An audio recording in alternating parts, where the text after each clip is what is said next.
Welcome to Politics Done Right.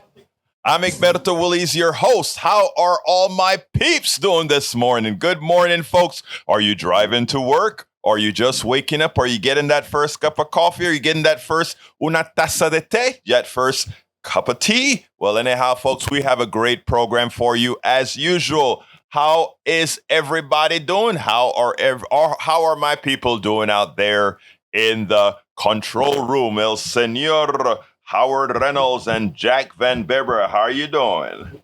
Well, the control room is present, tin cans and string accounted for, and Jack Van Beber is here. All right, Jack Van Beber is in the house. What is the word of the morning, Senor Jack Van Beber? Good morning, Egberto. Yes, I have a little question for the people to ponder, and it's why? Uh-oh.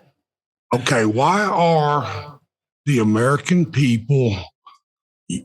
Not why, but are the American people spoiled by materialism that they won't even rock the boat a little to protest against the violent, predatory nature of our government, business, law, and finance? Are they, which they are using against the people? I love it. That's quite a preponderance there, Jack. Yes, it is quite a And preponderance. it's 6:01 in the morning. I'm not sure I want to preponder right now. Well, I thought that up. Oh, did you? Okay. When I was awake. Well, you know what, Jack? I love the question. I love the question, and you know what? It's like you have a sixth sense, or I don't know, because we're gonna touch on that kinda. You know what I mean, Jack? Yeah, I was thinking about that this morning when I was reading your articles for today. Yeah, we're gonna hit that up. We are gonna hit that up really nice. You know, let me tell you guys something. And first of all, folks, let me tell you, of course, there are many ways for you to get to the program. Don't forget 90.1 FM. Dial it. I imagine those of you that are listening in the car, that's how you're doing it right now. But there are many other ways to do it. You can get the TuneIn application for your telephone and download the Android version or Apple version from the Android and Apple Store, respectively. You can also listen to it from our website, kpft.org, kpft.org. Likewise, you can watch us now. You can watch the program live, including the videos that we put out, etc., at KPFT, or rather at facebook.com/KPFT Houston, facebook.com/KPFT Houston. And of course, on YouTube, you can watch it as well, live or otherwise, politicsdoneright.tv. politicsdoneright.tv. We have a great show for you today. Look, you know, yesterday was walking downstairs, or maybe it was the day before. I can't remember exactly. Yesterday, the day before. Actually, it was yesterday. My wife was watching TV, and I think she had it on CBS. And there was this program. One of the segments that they did was on electric cars. And when they did this segment on electric cars, the Chiron below said electric cars could increase the danger of collisions because of an electric car, which because of those batteries are heavier than a lot of other cars on the road. If it hits another car, of course, the forces of physics work. It's heavier. You get a more substantive hit. If two cars that normally would have, let's say if two sedans hit, the electric car is a bit heavier, so you get a more impactful crash. And my wife was like, "Did you know that?" And I'm like, well, if anything heavier, if something is heavier, there's more mass. If a heavier mass is moving at the same speed than a lighter mass, yes, it's more energy that's dissipated in an organized manner. Yeah. And then she says, "Oh, wow." And the kind of feeling that hit her, she's not an engineer, but the kind of feeling that hit her was like, oh, so there's an issue with electric cars. Then I looked and I said, look, let me tell you. There are electric cars, but then there are 18-wheelers. And then if you're in Texas, there are a lot of folks who drive their Ford 350s and Ford 250s. And You know, there are a lot of big cars a lot of expeditions, a lot of big cars here in Texas. So, I mean, getting hit by a bigger car isn't a new thing, or getting hit by a heavy car or heavy device or heavy thing isn't a big thing. I said, you know where these studies come from, right? And she says, what do you mean? And I said, look, companies that want to keep certain things their way, they're going to put out stories in there and make it a big story so that it'll modify your thinking like it just did to you. You started to think, normally people think electric cars, efficiency, electric cars, no pollution, electric cars, no oxides. I said, think about this. All right, every day, a car that does not crash, a car that's driving on the road, which is the vast majority, 99.9999% of cars never get into an accident. They're driving back and forth to work every day. Normal gasoline-driven cars. They are just about doing their thing every day, but they're all emitting nitrous oxide and a lot of other carbon dioxide and a lot of other things. Let's ask this question. For the amount of electric cars that would do more damage than it would in a collision that would have done more damage than that gas car, let's say, all right? How much damage comparatively, based on the saving from throwing oxides and carbon into the air, how much less people will that electric car, which is more massive, cost than that gas car and the millions of gasoline cars that are driven every day? And she's like, oh my God, wow. I never looked at it that way. I just saw the Chiron. I saw the report that says these cars are heavier. And the first thought in my mind was, that's going to be interesting for electric cars. We're going to have more people that get into more, heavier, worse accidents because the car is heavier. But you didn't discount the amount of people's lives that are saved because there's less nitrous oxide, less of all these nitrous devices and carbon. And there are other oxides that get created from burning fossil fuel. And it's like, oh, wow. Why? And by the way, as I listened to the report as well, I was hoping that the reporter would give that side of the story as he's telling this report that evidently, I don't know which organization wrote it, but every time you see these types of programs, these narratives on TV that seems to be newsworthy, science-based or whatever, you always have to ask for that comprehensive story, which this report didn't give. And she's like, wow, I never thought about it that way. Why did I start with that story, which has nothing to do on the surface with the topics we're covering today? To let you know that whenever you are getting news information, always ask two questions.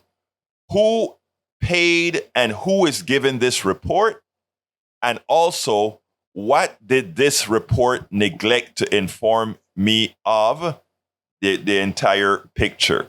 Because there are so many forces out there that are attempting to mislead you based on giving you partial information. And information can be true. The information they give you can be true, but because the information comes without context, it makes you or could lead you into making bad decisions. And that is so important. I've had people talk about, renewable energies uses materials that when mined, create damage to the environment. True. But again, that damage to that environment occurs one time for that particular vehicle that those components are going into. While a car that's using fossil fuel burns the fossil fuel over and over and over again. I'm trying to say, don't let them mess with mess with the carnality of humanity, but the brains of humanity. That's what we need to do. Anyway, folks, the title of the story today is Drug Companies Should Not Exist. Second one, GOP intent on screwing with your Social Security. And many other stories. Welcome to the Politics Done Right over the internet. Alistair Waters is in the house. Good morning, Alistair, as well as Eric Hayes in the house. Good morning, Eric Hayes. He says, do you drive an electric or gas car, Egberto? No, I don't, but I want to. But I can't afford it right now. How can you give advice? I can get, let's see. A doctor doesn't have to have cancer to give advice on cancer, right? There are kids digging in the materials of the EV. Yes, there are kids doing that. Also, the process of getting the materials in using fossil fuels. I think you made my point. All right, let's go to Johnny before I get to this topic because he called in early. Come on, Johnny, talk to me. Oh, let me turn my radio down. That was a surprise. My only question about battery-operated vehicles is this. You know how they talk about electromagnetic fields and cell phones and brain tumors? Did they think about any kind of electromagnetic fields coming out of these batteries and or the electric motors? So is there lead shielding or some kind of shielding between us in the cab and these fields created by these electric battery-operated vehicles? My gut feeling is that depending on the steel around, you will get some you will get some protection. And remember, these cars don't operate at high voltages, so there's not a large EMF being output. If you take a look at the problems that we talk about, are those high 300,000 volt transfer cables that we have in the sky. That sort of stuff create problems. But again, this is low voltage DC current, which my gut feeling, and by the way, notice I just said my gut feeling because I haven't done any experiments, etc. But it's comparatively low voltage, which isn't going to be, if you put it this way, if you put an antenna around your car, an electric car, you don't get a whole lot of stuff happening. So, my gut feeling is that it wouldn't be anything severe. But again, I always say when we compare it to chemicals that are going to be embedded in one's lungs as you breathe, I think it's something that it's far removed. My gut feeling is that the cell phone is likely going to emit more given the frequency at which it works. Anything else, Brother Johnny? The amperage also is not an issue? The amperage is generally not an issue because, again, it isn't something that's being transferred electromagnetically through the air, right? When you're talking about 300,000 volts transition in electricity, there is EMF there and other. You do actually get energy transferred through the air, right? And it's because higher voltages and frequencies can be transmitted, but when it comes to low frequency, etc., it's almost like, think about when you hear a low frequency sound or something like that. So, my gut feeling, and I am saying it's gut feeling just based on my initial reaction from what I know from science, from what I know from electricity, that wouldn't be the case. Okay, final question that has to do, you just alluded to it. You talked about breathing in particle matter, and I'm thinking about asbestos-lined brakes. Right. Cars that are electric, don't they rely on conventional braking, or the motor itself that's the only braking system?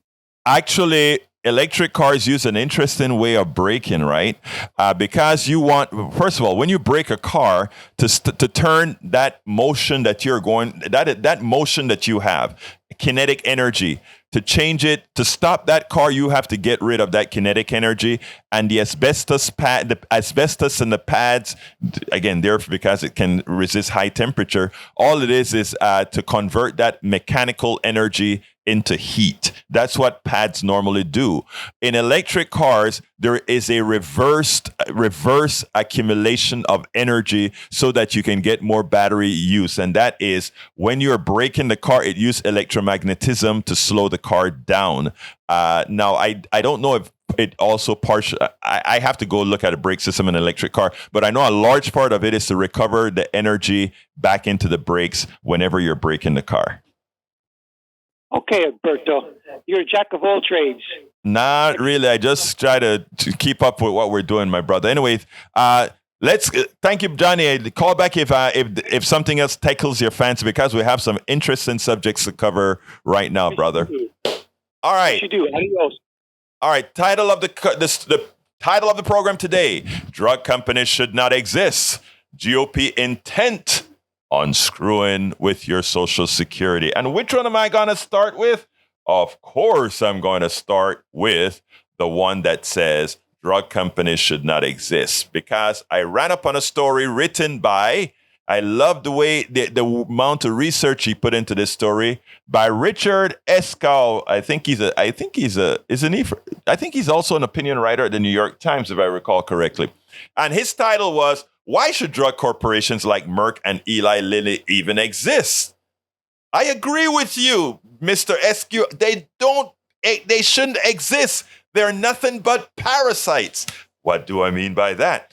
For those from all the advertising that these companies make, they're going to tell Americans how important they are because of the way our economic system works. They create great drugs, and all these great drugs they create makes us more healthy. And not only does it make us more healthy, but it makes the United States a bastion of healthcare. And that's why the kings and queens around the world come to get service here at the Houston Medical Center, at the Mayo Clinic, and at all these great places of health that we have, which for all practical purposes is the truth.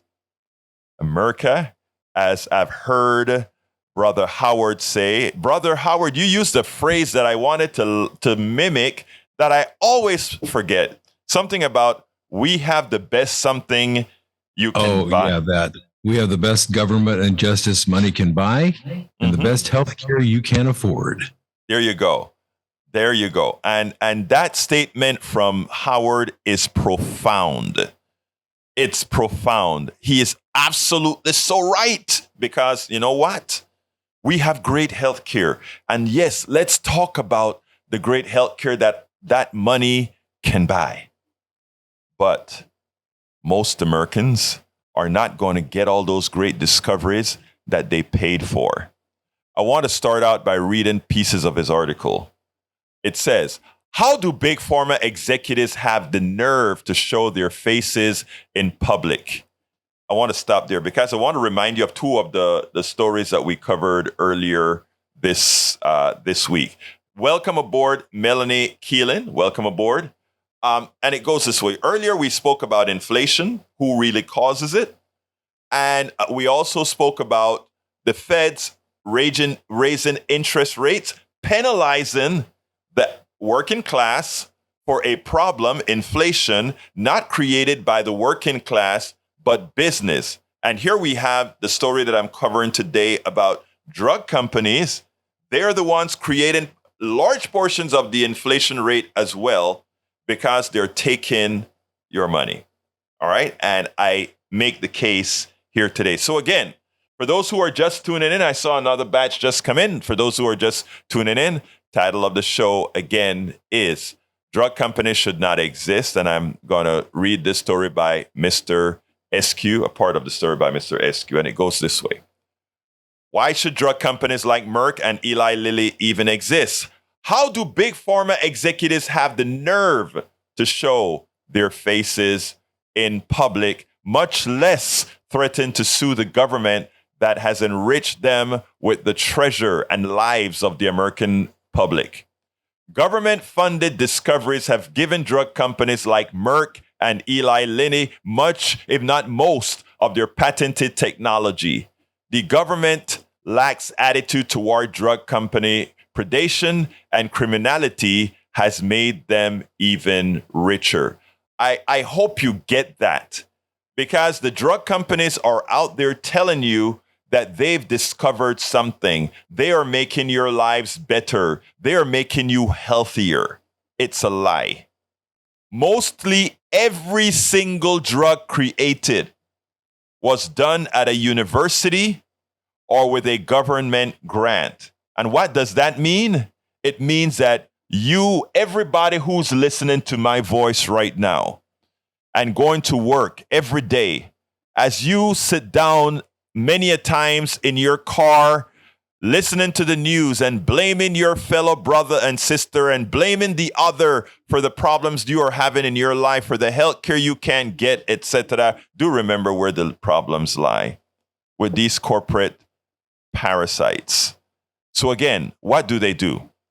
You are paying taxes every day, and the taxes you pay are going to university to create great universities. And in those great universities, there are great scientists, and those great American scientists and scientists from all over the world, they're out there creating and researching new drugs. They're creating how the body responds to these things. And you know what? They experiment and experiment and experiment, and they find out, this chemical reaction will work. Oh, the body actually absorbs things this way. They discover those things. And as they're doing it, and their papers they write, and corporate executives read these papers. You know, they subscribe to these things. They read these papers, right? And they say, guess what? The University of XYZ is doing this. Maybe we should talk about buying it.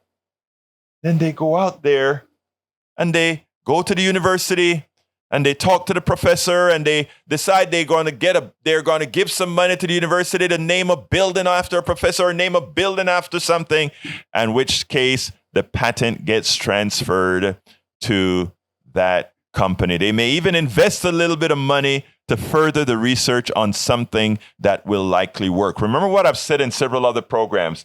Corporations do not take risks.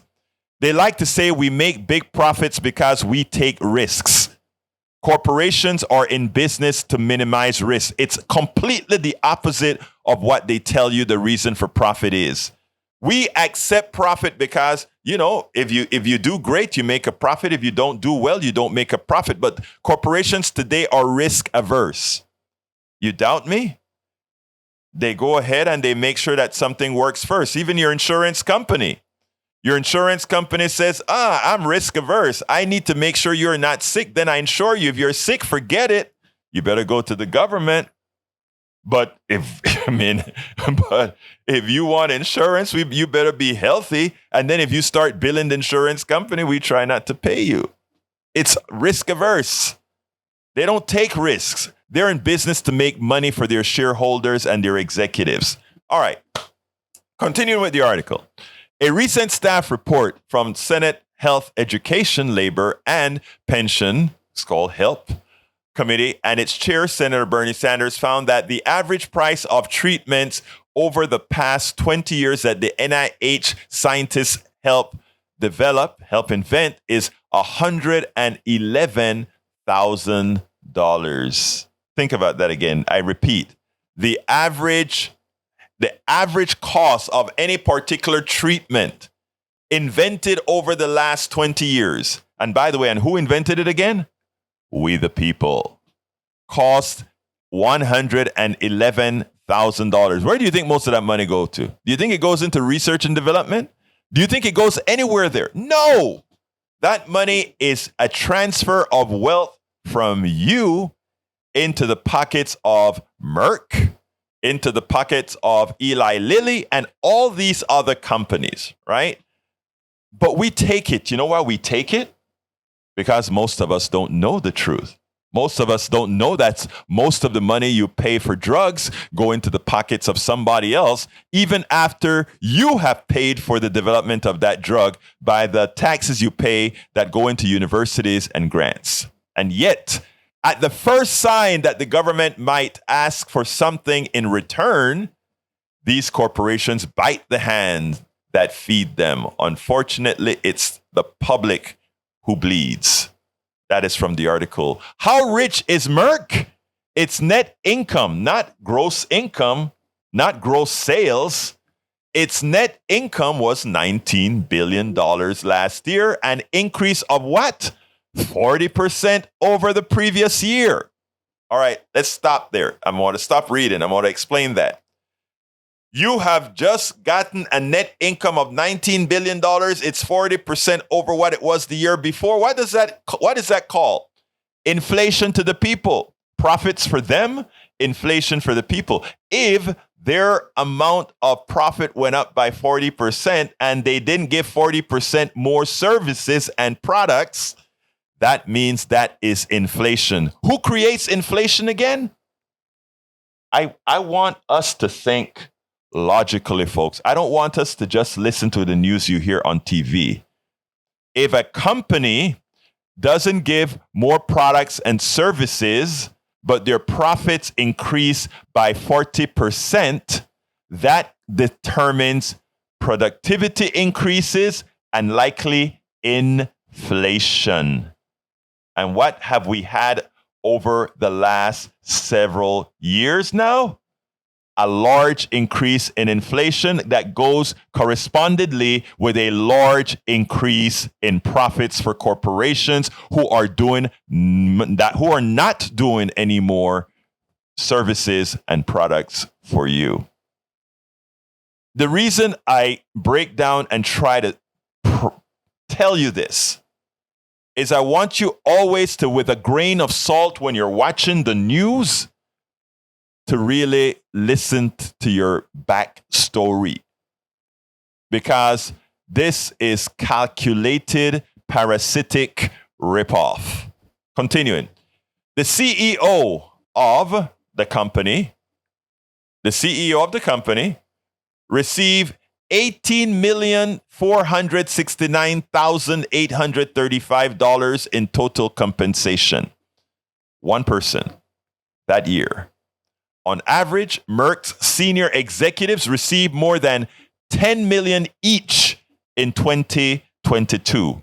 I repeat, executives at Merck, the average executive at Merck made $10 million or more in 2022. Whose money is that? Did they invent anything? Did they create anything? Did they research anything? No, they're executives sitting down at a desk with a piece of paper, a pen, a computer, an Excel spreadsheet. How comes there isn't a peaceful revolt against what we have allowed these people to do? You know, Johnny, several calls ago, said, Egberto, I know this. What do we do? What do we do? And I wrote a book called How to Talk to Your Right-Wing relatives, friends, and neighbors, and another one called How to Make America Utopia. And in these books, what I always try to do is say, you know what, brothers and sisters, we have people on the radio, we have people writing books complaining and complaining and complaining and complaining. And nobody's telling you what to do. Well, I'm telling you what we can do. What we can do occurs every 2 years. But what we all together have to do is inform each other with the truth, right?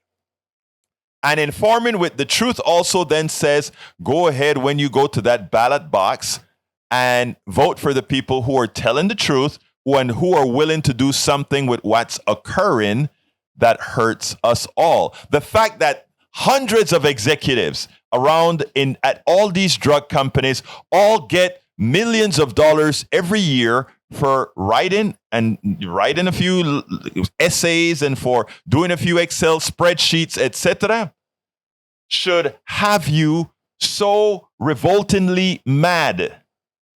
You shouldn't be mad at those things they're telling you to be mad about. Immigration? Are you kidding me? You shouldn't be mad about immigration. You should be saying, immigrants, come on over. There's so much work we have to do would actually reduce the cost of a lot of what we do. You know? The people that we should be mad at are the ones that are making us look the other way as they pick our pockets. $10 million each in 2022. More than half of that was awarded in the form of in the form of shares, giving each of Merck's leaders a multi-million-dollar incentive to maximize profits regardless of the human cost. And isn't that what we're seeing right now? Isn't that what we are seeing right now? And yet, these senior executives don't seem embarrassed. You know, people on welfare, right? You're on food stamps. You're on whatever, they want you to feel, like embarrassed, You're on the dole. You're getting something you didn't work for. You're on food stamps, man. You're on SSI, man. You're getting something you don't deserve, man. Well, you should feel embarrassed.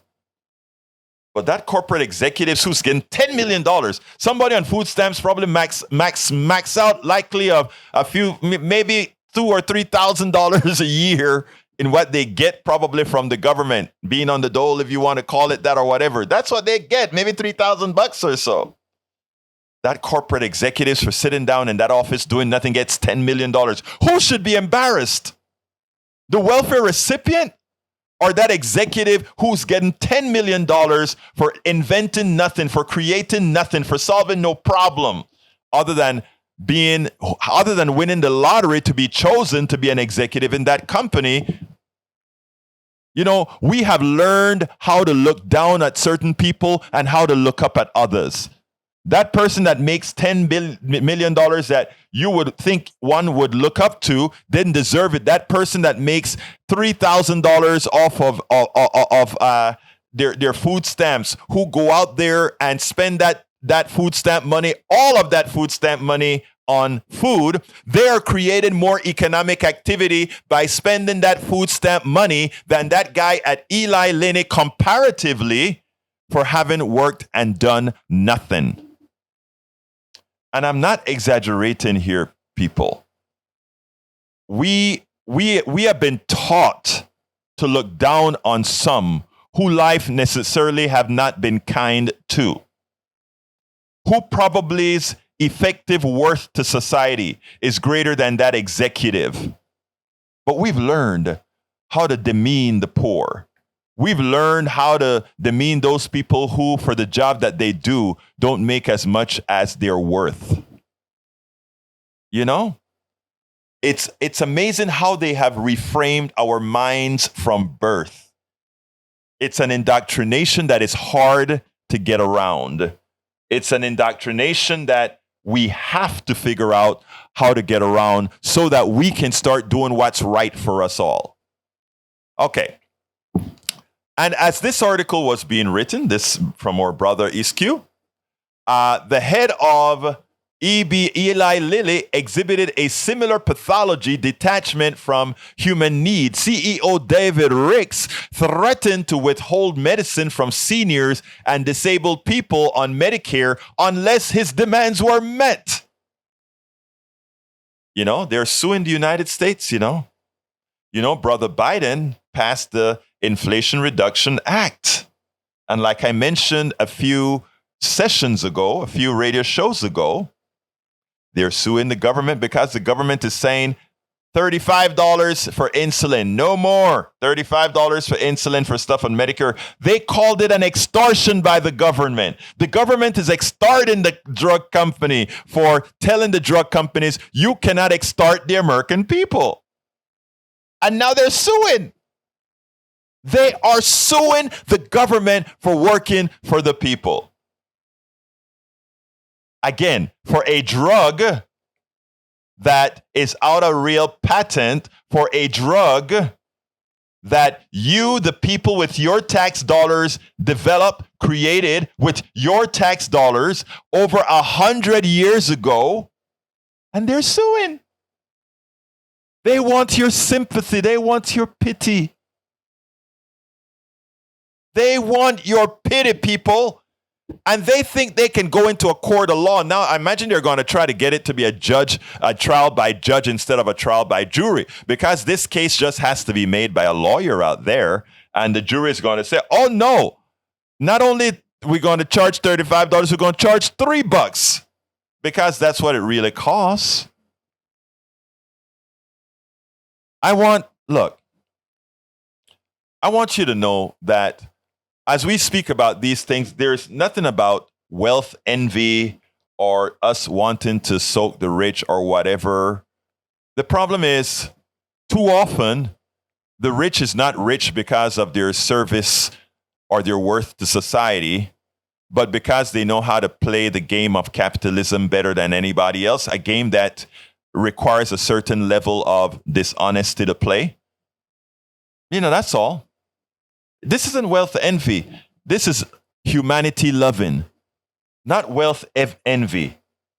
Humanity loving. Okay? So again, the irony is now they're suing, adopting the mock empathy of an arm-twisting gangster. Rick said, the president, that refusing drugs to these patients would be really sad for people who rely on government benefits. Oh my God, they rely on government benefits, but because the government only is going to give us $35 or whatever, we got to hold back this drug that we're still making a profit from. Really sad for people who rely on government benefits, but it's consequence that market actors will pursue to restrict their exposure to the law. Folks, please, for anybody listening to me that wants to attempt to find something good about these companies whose modus operandi is exactly what we're describing here. Do you have a brother? Do you have a mother? Do you have a sister? Do you have a daughter? Do you have an auntie who may be sick? I want you to really, really think about this, folks. I really want you to think about what we're saying here and who we actually support. It is so important. The article, I have it linked in my newsletter, politicsandright.com/newsletter, politicsandright.com/newsletter. I'm not going to finish reading the article because it's a very long article. But what I want to point out, and just about every paragraph I have to add my narrative, so I can't read the whole thing. But I want to give you some context here that I'm going to scroll down and give some context. He points out that Merck sold its painkiller called Vioxx for 5 years after initial trials raised the possibility that it caused heart attacks, but they still sold it. It did. By the time Merck pulled Vioxx from the market, it had caused an estimated 88,000 heart attacks among Americans. 38,000 of them died. Remember I said, they don't care. It's just about money. It was a great, very profitable drug. Merck reportedly made a hit list of doctors who disliked Vioxx, which included words like neutralize and discredit. An internal email said of those physicians, we may need to seek them out and destroy them where they live. These are these executives talking, these $10 million executives, doctors who found out that these drugs cause heart attacks in a bunch of people.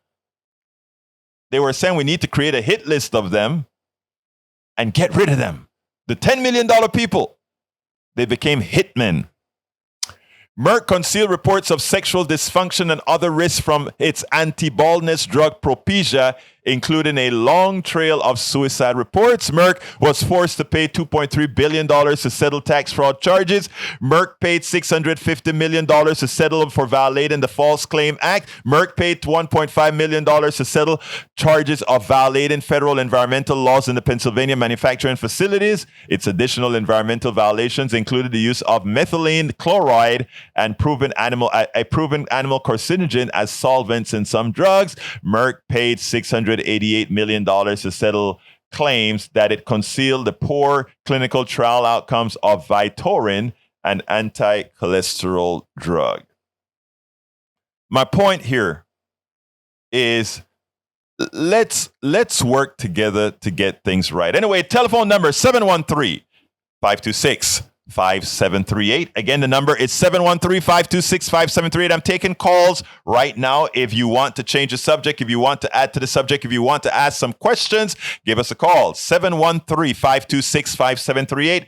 Come on, folks. I'd love to hear from you. Una vez más. 713-526-5738. And as usual, before I change subject, I'll always like to ask from the wisdom of Dr. El Senor Howard Reynolds. What's your thoughts, sir? Oh, the doctor is in, but his patient is going to speak this time. Okay, I'm the patient. Let me hear the patient. This comes down to the flow of information at the top versus the flow of information at the bottom. The executives and the CEOs, get the information first, and I'm a conspiratorial theorist for sure, but there's really only one conspiracy going on, and it's how the corporations work with government to shake down the people for their money. And I see it throughout, business and government happening, this predatory nature, which, my question this morning was, are the people so distracted by their material interests that they can't pay attention to what's going on in the government and business, and how predatory these institutions are becoming, and how they're working against the people, not for profit? Well, my patient has taken a dose of reality here. So do you want to continue on? I just got a question here. Hey, bro, did you ever see the movie The Fugitive with Harrison Ford? Of course. I loved it. I love Harrison Ford, man. It's about the very same thing you've been talking about, medical cover. Yes. And it was then, in this particular case in the movie, it was a liver drug that was causing damage. And they covered it up and such. And then he wanted to blow the whistle on him, but then they killed his wife and made him a fugitive. So it's actually art imitating life there, because we don't know. Some of these doctors probably have been run out of business, have been dangerously threatened because they discovered, hey, this drug is bad. This thing's causing problems, and reported it. And then they went, well, we're not going to let you get away with that. That's our $1 million drug. And you were talking about what Merck has paid in fines and stuff. What's the cost of doing business? Thank you. They make billions of dollars, and so we have to give $1 billion back. Well, okay, but we still have all these other billions that we've made off of you and your loved one, or your parent or something is gone because our drug was bad, but we're paying these billions of dollars, which makes us feel better. Howard, let me tell you, I'm going to go to Augie in a minute, but before that, I wanted to say that is so true. And again, we always talk about what is the solution, and it breaks down to what your soapbox always is. And the Howard Reynolds soapbox is you have no excuse not to go out there and vote, but you have to make an intelligent vote. Don't do this, Egberto. No, I'm not going to do it now, because you know what? I want to go to Augie. I'm not going to get you on your soapbox. I just wanted to give homage to your soapbox. Say this from my soapbox here. So Augie, come on in. Augie, come on. Hey, Egberto, besides Merck and all them, what about HMOs? HMOs were created by Republicans, and it was Nixon who did it. The day before he got kicked out of office, a staffer comes to him with a piece of paper for him to sign. And he asks, "What's this piece of paper?" The staffer says, "Well, this is a bill creating HMOs." What's an HMO? That's maintenance organization. Brother Augie, I'm glad that you brought that up, because yesterday Van Beber, one of the things he said is like, "Berto, we need to cover." I think he called. I don't remember if he said insurance or HMO, but whatever the case is, medical care, Medicare. That's what Van Bever said yesterday. He said we should be covering that as well. And I said we have, but we also will continue, and we're going to do it, and that includes HMOs, brother. Continue, Augie. Yeah. Well, and Nixon asked the staffer, "How does it make its money?" The staffer replied, "It makes its money by denying their customer service." And Nixon said, "Denying their customer service and it makes money? Yeah, I'm all for it." And he signed it.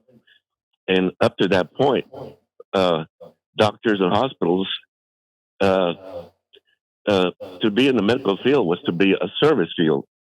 But after he signed that form, it became for profit. And when I moved here to Houston in '88, if you look in the business section at Christmas time, every Christmas, on the front pages of the local papers, they were telling how much bonuses they paid their service reps at the HMOs for denying people service that they needed. And there was hundreds of thousands of dollars. And this is money that they were paying the reps to deny people money. And but then when it became noticed, all of a sudden, a few years later, they stopped putting that on the front pages of the paper because they were cheating the American public. It's amazing, Augie, the evil that these corporations can do, and that we sit down with a certain amount of reverence and respect for their executives. It's something that I'm hoping with these conversations, including with what you're bringing up, what all of us here bring up, that we work with the psyche of others to say, no, you can take control, as Howard would say. Go ahead, Augie. Yeah, and the reason we know this happened is Nixon bugged the White House. So this conversation was recorded, and in fact, it was played on KPFT years ago on some other show. And when I first moved to Houston, my doctor, primary care doctor, was a Canadian, and he was pissed off with HMOs because HMOs tell a doctor what he can charge and what he can and can't do. And he told me in Canada, doctors are trained differently than here in America. And he got so pissed off after 3 years dealing with HMOs, he went back to Canada. Augie, I want to interrupt you for this because I interviewed a Canadian at Netroots Nation, which I'm going to Chicago on the 13th to go ahead and interview a whole lot of these folks again in the progressive space. But again, and that is what he said. He said the Canadian mindset is different than the American mindset. The Canadian mindset is whenever there is a health problem, right, they never think money. If they have a health issue, they never think money. They have a card. They know that they go to their primary care person who then redirects them to wherever they need to go. This stuff about waiting periods and all of that we like to harp on the Canadian system. We have a waiting period here for those people who have normal insurance. It's people who have great premium insurance. They don't do the waiting, but most Americans that have health care, they actually have to call in and make an appointment with a specialist that may be a month or 2 months out. So it's a lie just like I told about the lie, not the lie, but the misinformation with the electric cars that I started the show with earlier today. It's the same thing that goes on in healthcare. So Augie, if you have anything else quick to say, let me hear it, and then we're gonna move on with the other subject on Social Security. I made a tape of that one, but I won't be able to play it. But I need to say a few words on it. Go ahead, Augie. Yeah. Well, besides waiting periods, they also give you a lot of tests that you have to take, and then they have to look at those tests, and that's more waiting for you too. Right. I had a hernia operation one time. Luckily, I was in the union and I had a good medical plan. And right behind me is an executive, and he's got a hernia too. And so the nurse tells me, "Okay, let's go in the back, get ready." And the guy behind me, the executive in his business suit, he's ready to go in there. And when the nurse stops him, and the nurse says, "Oh, here's your insurance company. It says you need to pay for the anesthesiologist several $1,000s before we can take you in there." And it says several $1,000s. I told him months ago with my insurance company that I was coming in for hernia. They never told me I had to pay extra, and said, "Yep, if you want the hernia, us to treat you for that, you're gonna have to pay $1,000 right now." Amazing. That's our HMOs. Thank you very much, Brother Augie. As usual, thank you for calling in. Thank you for listening. Thank you for letting folks know we exist, sir. And thank you for your support for Politics Done Right and other programs at KPFT. Yeah, thank you for your breath of fresh air, man. Like I told you. All right, folks. Thank you, my brother. Love you. Let's move on. All right. Anyway, folks, we can, if you have any questions or want to talk about this or want me to carry particular subjects, remember you can send me an email at kpft@politicsdoneright.com. kpft@politicsdoneright.com, and we can go ahead and tell me what you want, complain, do whatever you want. Because again, the whole gist of this program is to interact with you. 713-526-5738, 713-526-5738, extension number 2. Extension number 2. All right. I only got a little bit of time. Let me do this real quickly. Look, yesterday, 175 Republicans. Remember, there are only 218 total, I guess, or 220, I think. I don't remember the amount of Republicans in the House of Representatives. 175 of them came out with a paper yesterday talking about increasing the Social Security age to 69. In other words, just call it 70, but 69 is the number they gave, right? And they want to privatize Medicare, et cetera, et cetera, et cetera. So when you go to vote, as Howard would tell you, it matters. Because here's the deal. Our concern right now is that, the Americans have already shown the proclivity to vote for ineptitude. We've had Donald Trump as president. So we have showed the ability to have made grave mistakes that harm us all. It can happen again. And I want to postulate something. If something goes wrong that causes the election of Donald Trump again, it also likely means a flip in the Senate. It also likely means a House getting larger Republican majorities. And these things that they tell you they want to do, increase your retirement age to 69, force Medicare to behave exactly like private insurance, which means, as Augie just talked about, deny you coverage and to make a profit for the many, cause drug companies to charge whatever they can for drugs, and if you don't pay it so much, you die. And I'm not hyperventilating here, people.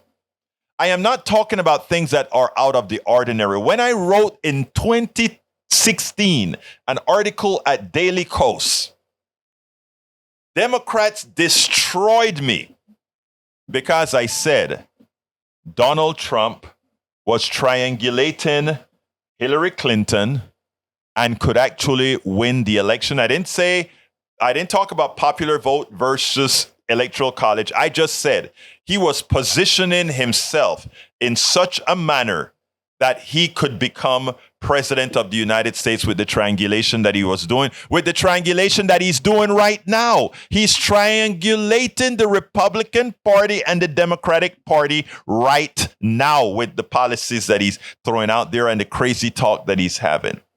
He could win again. He could win again. That is why it is so important for us to inform. That is why it's so important for us to go out there and vote. That is why it's so important for us to not take anything for granted. Punto y final.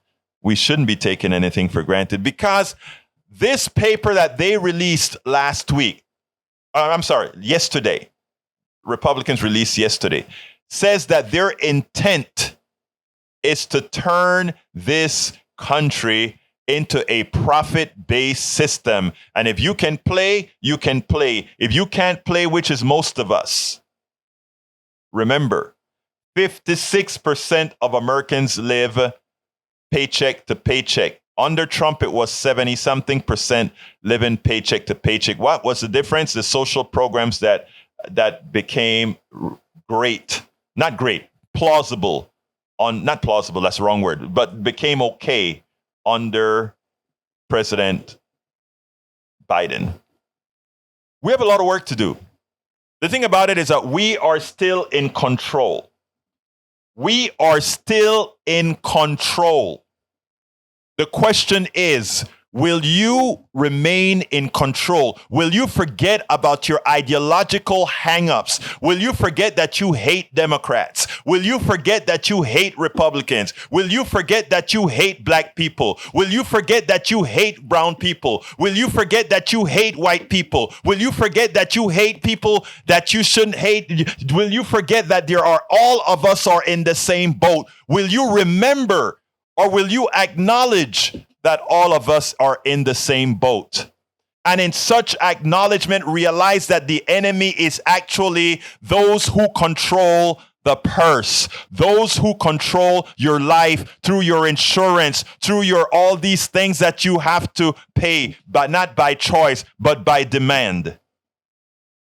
Will you look at where the problem really lies and not allow them to tell you what the problem really is? You know why I tell everybody I love them? You know why I call everybody brothers and sisters? Let me tell you why. I can't hurt my brother. I can't hurt my sister. I can't. I can't. But they want you to think that we are not brothers and sisters, man. We're all these different. We are these different identities. Yeah, I want us to remember we're different identities, but a salsa coexists. A salsa is very nice tasting, right? So, folks, let's wake up. Let's wake up. In 15 seconds, Howard and Brother Van Bebeck, give me some closers here, real quick. We're going to have a great day ahead, Egberto. We've got Democracy Now! Coming up. We've got You Talk. Then the lovely Susan Darrow will come in and entertain us. It's going to be a good day on KPFT. Now over to you, Jack. Well, when you were talking, I was thinking, how convenient it is that they want to change the age of retirement to 69. For working class people, the life expectancy is getting down to around 65. So it seems like they just want to work you up till you and don't pay out, and then let you die instead of paying benefits. You're absolutely right, and I need to give a closer before Howard throw me off the air. So let me just say this real quickly, guys. Please, let's listen to what our people know. Go out there and vote progressive. Vote for folks you know are going to make things happen for you. Vote the right way. My name is Egberto Willis. This is Politics Done Right, and you guys know how I end this, baby. I am what? Out. We spend a lot of time deconstructing the news, trying to parse it into a form that everybody can understand. We try to find those little nitpicks where it flies above the fray, etc. If you really like these videos that we do, I want to ask a big favor. Please go ahead. Number 1, subscribe to our channel. And number 2, please join if you can. Thank you so kindly for watching. Keep watching. Please remember to share. We must populate the entire internet with our progressive message, a message that we know is what most Americans say that they want. So help us, please join.